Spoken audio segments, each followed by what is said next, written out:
বিসমিল্লাহির রহমানির রহিম। আমি শিক্ষক হিসাবে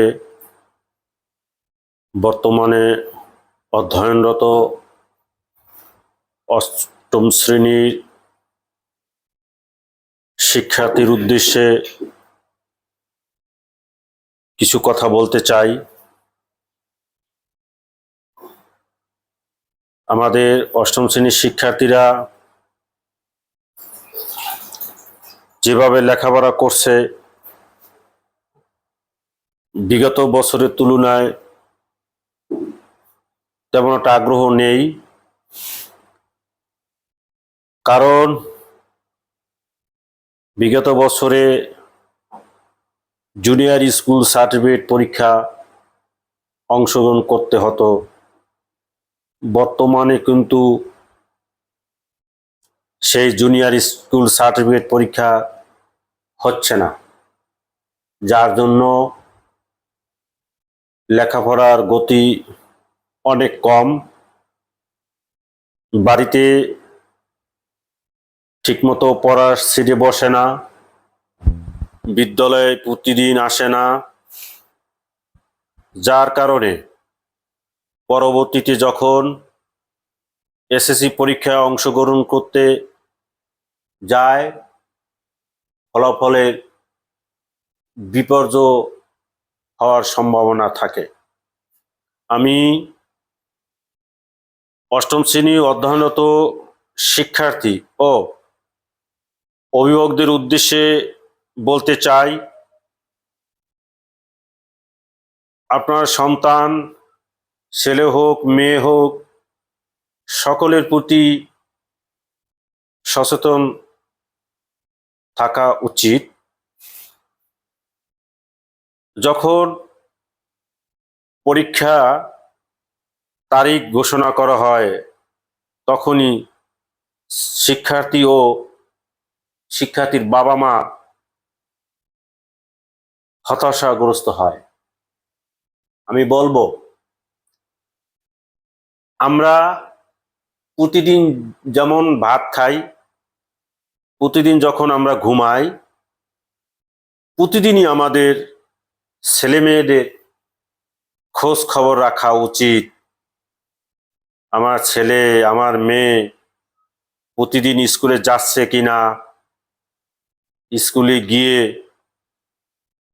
শ্রেণী কার্যক্রম শুরু থেকে শেষ পর্যন্ত বিদ্যালয়ে অবস্থান করছে কিনা, এবং বিদ্যালয় থেকে যে বাড়ির কাজ দেওয়া হয় সেই কাজগুলো বাড়িতে বৈশা সমাপ্ত করছে কিনা। আমরা যদি এইসব বিষয় সচেতন থাকি, তাহলে এই কোমলমতি শিক্ষার্থীদের লেখাপড়ার ক্ষেত্রে উন্নতি করা সম্ভব এবং বিভিন্ন পরীক্ষায় ভালো ফলাফল অর্জনের নিশ্চয়তা দিতে পারি। আমরা অনেক সময় টেনশন করি যে আমাদের ছেলেমেয়েরা মোবাইলে আসক্ত।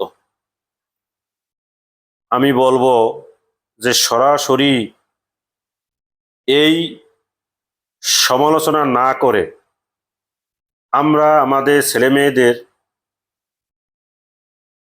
নিয়ে একত্রে বসে ওদের সাথে শেয়ার করি, আসলে তুমি মোবাইল ব্যবহার করছো, কি কাজে ব্যবহার করছো, তোমার উপকার অর্থে ব্যবহার করছো, না তুমি পড়ালেখা বন্ধ করে বিভিন্ন অনলাইনে নাটক, টিকটক বা বিভিন্ন ইন্ডিয়ান চ্যানেলের বিভিন্ন অনুষ্ঠান উপভোগ করছো কিনা। আমরা যদি ওদের সাথে শেয়ার করি যে শিক্ষণীয় অনেক কিছুই অনলাইনে প্রচার করা হয়, তুমি পাশাপাশি এই নাটক, ছবি, বিভিন্ন চ্যানেলের বিভিন্ন অনুষ্ঠান দেখো। পড়ালেখার ফাঁকে ফাঁকে যখন তোমার পড়ালেখা থাকে না, অবসর সময়ে দেখো, কিন্তু পড়ালেখার সময় অন্ততপক্ষে যদি তোমার মোবাইলে ওগুলো না দেখে শিক্ষণীয় যেসব অনুষ্ঠানগুলো অনলাইনে প্রচার করা হয় এগুলো দেখবে, তোমার লেখাপড়ার ক্ষেত্রেও উপকারে আসবে এবং সামনে যে তোমাদের পরীক্ষা হবে এই পরীক্ষার ক্ষেত্রেও তোমার বিভিন্ন প্রশ্নের উত্তর দেওয়া সহজ হবে। আমরা মোবাইলকে ক্ষতিকর দিক না দেখে মোবাইল ব্যবহারে যে উপকারিতা আছে এগুলো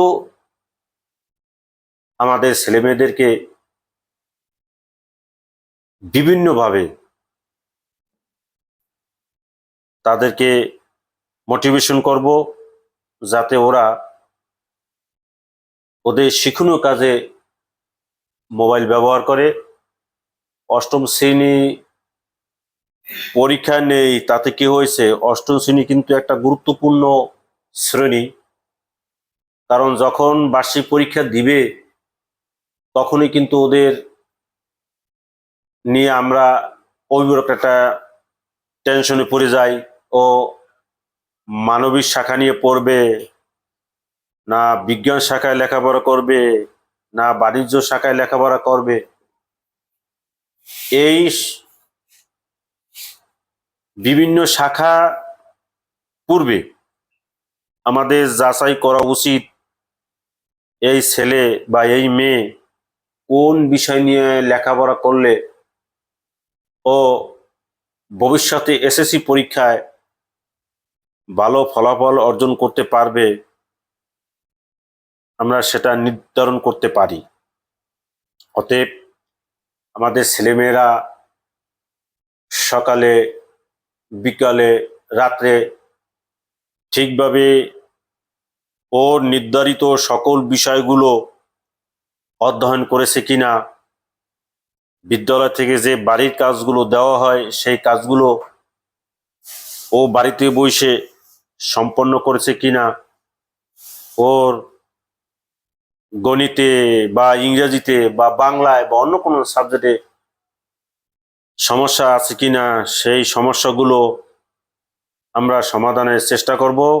বিশেষ করে মা থাকে বাড়িতে আর মায়ের কাছেই সন্তানেরা থাকে, মায়েদেরই এই খোঁজ খবর নেওয়া উচিত এবং বাবাকেও বিভিন্ন সময় তার ছেলে মেয়ের বিভিন্ন সমস্যা সমাধানের ব্যাপারে আলোচনার মাধ্যমে সমাধান করা উচিত বলে আমি মনে করি। সর্বোপরি সকলের সুস্বাস্থ্য, দীর্ঘ হায়াত কামনা করে আমি আমার বক্তব্য সমাপ্ত ঘোষণা করছি। আসসালামু আলাইকুম ওয়া রাহমাতুল্লাহি ওয়া বারাকাতুহু।